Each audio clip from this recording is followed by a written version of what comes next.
আজকে রেডি করে নিয়েছি একদম নিরামিষভাবে ওলের ডালনা রেসিপি।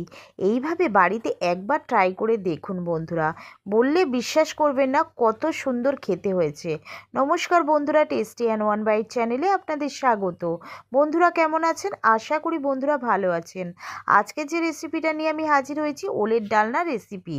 এর জন্য আমি নিয়েছি প্রায় 400 গ্রাম মতো ওল।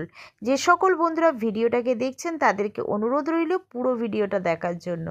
আর যে সকল বন্ধুরা আমার চ্যানেলটিতে নতুন আছেন তাদেরকে অনুরোধ রইল, যদি ভিডিওটা ভালো লাগে লাইক সাবস্ক্রাইব করে আমার চ্যানেলটির পাশে থাকলে নতুন নতুন ভিডিও বানাতে মোটিভেট হব। তো ওল আর আলুগুলোকে কেটে নেব। এখানে আমি 1 চা চামচ আদা, হাফ চা চামচ কাঁচা লঙ্কা বাটা, হাফ চা চামচ হলুদ গুঁড়ো, হাফ চা চামচ ঝাল লঙ্কার গুঁড়ো, হাফ চা চামচ জিরে গুঁড়ো, হাফ চা চামচ ধনিয়া গুঁড়ো দিয়ে জল দিয়ে আমি মশলাটাকে রেডি করে নিলাম। এখানে আমি যে ওল আর আলুগুলোকে কেটে রেখেছি জলের মধ্যে দিয়ে ভালো করে ধুয়ে নিয়ে আমি প্রেশার কুকারে দিয়ে দিচ্ছি। দিয়ে পরিমাণ মতো জল দিয়ে 2খানা সিটি দিয়ে জলটা ঝরিয়ে নেব। এবারে আমি কড়াইতে দিয়ে দিলাম 2 চা চামচ মতো সরিষার তেল, অল্প হলুদ দিয়ে আমি কিন্তু এবারে যে ওলগুলো সিদ্ধ করে রেখেছিলাম সেগুলোকে হালকা লালচে করে ভেজে নিয়ে তুলে নেব। ভাজা হয়ে গেলে আমি ওলগুলোকে তুলে নিচ্ছি।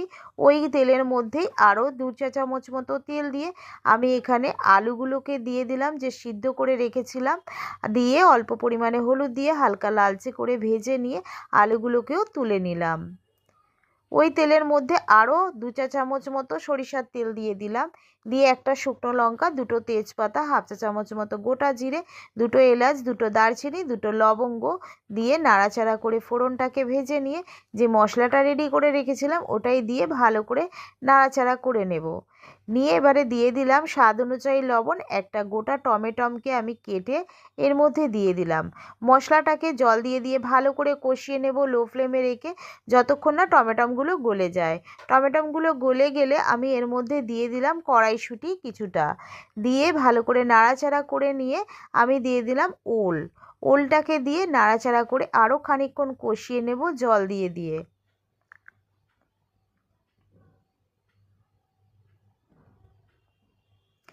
কষানো হয়ে গেলে আমি এর মধ্যে জল দিয়ে দিচ্ছি পরিমাণ মতো, একটু বেশি করেই জলটা দেব। দিয়ে আমি এটাকে আলুগুলোকে অ্যাড করে দিলাম। অ্যাড করে দিয়ে আমি এবারে ঢাকা দিয়ে দেব পুরোপুরি সিদ্ধ হওয়ার জন্য। তো এখানে আমার ওল আর আলুগুলো প্রপারলি কুক হয়ে গেছে। আমি এর মধ্যে এবারে অ্যাড করে দিচ্ছি 1 চা চামচ মতো ঘি, দিয়ে ভালো করে নাড়াচাড়া করে নেব। আর তার মধ্যে দিয়ে দেব 2 পিঞ্চ মতো গরম মশলা গুঁড়ো দিয়ে নাড়াচাড়া করে নিয়ে নামিয়ে নিলেই রেডি হয়ে যাবে ওলের ডালনা রেসিপি।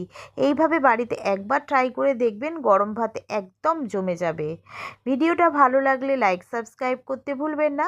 কমেন্ট করে জানাবেন রেসিপিটা কেমন লাগলো। ভিডিওটাকে বেশি বেশি করে শেয়ার করে দেবেন, সঙ্গে বেল আইকনটা প্রেস করে দেবেন, তাহলে কিন্তু আমি যে নিত্যদিন ভিডিওগুলো ছেড়ে থাকি তার নোটিফিকেশন আপনাদের কাছে প্রথমে পৌঁছে যাবে।